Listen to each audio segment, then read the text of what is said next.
कांग्रेस के अध्यक्ष पद की आज एक बहुत महत्वपूर्ण दिन है। आज औपचारिक रूप से मल्लिकार्जुन खड़गे जी को कांग्रेस पार्टी के 9000 लोगों ने चुना है, इलेक्ट किया है।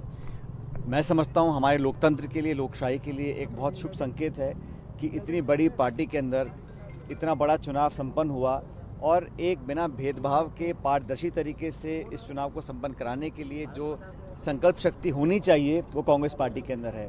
खड़गे साहब का बहुत व्यापक अनुभव है, 50 साल से राजनीति में हैं और 9 बार वो विधायक चुनकर गए हैं, 2 बार संसद गए हैं और उन्होंने हमेशा से कांग्रेस के वर्कर के नाते काम किया। जाति समाज से ऊपर उठकर उन्होंने काम किया, लेकिन एक ऐसे तबके से वो आते हैं जिसको आगे बढ़ाने का हमेशा कांग्रेस पार्टी ने काम किया है और आज उनके अध्यक्ष बनने के साथ साथ एक नई शुरुआत होगी।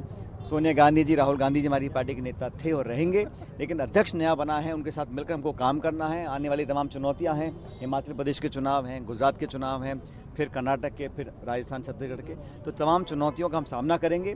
लेकिन आज एक संदेश दिल्ली से गया है कि पूरी कांग्रेस पार्टी ने वो काम किया है जो किसी भी दल ने इस देश में नहीं किया।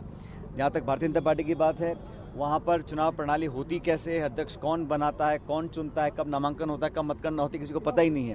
तो हमारे यहाँ पर बड़ा ओपन, फेयर, ट्रांसपेरेंट चुनाव संपन्न हुआ और लोगों ने थरूर साहब भी चुनाव लड़े, लेकिन लोगों ने मत देकर खड़गे साहब को भारी बहुमत से जिताया है। उन सबको आज हमने मुबारकबाद दी है, शुभकामनाएं दी हैं और मैं उम्मीद करता हूं कि आने वाले समय में खड़गे साहब के नेतृत्व में कांग्रेस पार्टी और मजबूती से काम करेगी। युवाओं को देने की बात ये उदयपुर डिक्लेरेशन बड़ा स्पष्ट था, उसमें नौजवानों को मौका देने की बात पार्टी ने सर्वसम्मति से पारित किया था। उदयपुर में देश के तमाम कांग्रेस नेता पहुंचे थे और 50% पद कांग्रेस के हर स्तर पर, ब्लॉक, जिला, राज्य और देश में ऐसे लोग, कर्मठ कार्यकर्ता जो 50 साल से कम उनकी आयु है, उनको मौका देने का काम पार्टी करेगी। और उदयपुर डिक्लेरेशन को अडॉप्ट किया गया है, पूरी पार्टी ने सर्वसम्मति से उसको अडॉप्ट किया था और खड़गे साहब ने पहली बार में ही चुनाव जीतने के बाद कहा था कि हम उदयपुर डिक्लेरेशन को पूरी तरह लागू करेंगे। मुझे खुशी है कि नियुक्तियां होंगी।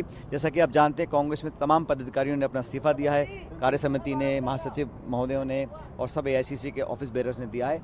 एक नई टीम का गठन होगा और मुझे लगता है कि एक नई ऊर्जा के साथ कांग्रेस कार्यकर्ता जमीन पर उतरेंगे। सचिन जी, एक सवाल, लगातार सब विवादों में रहते हैं, अभी नया स्टेटमेंट दिया उन्होंने कि देश को एक हिजाबदारी मुस्लिम महिला जो कि प्रधानमंत्री बने उसकी। मैं तो आपको बताना चाहता हूं कि राहुल गांधी जी की जो भारत जोड़ो यात्रा है, उससे धरातल पर एक बहुत बदलाव लोगों के जहन में आया है। लोग समझ गए हैं कि आज असली मुद्दे हमारे महंगाई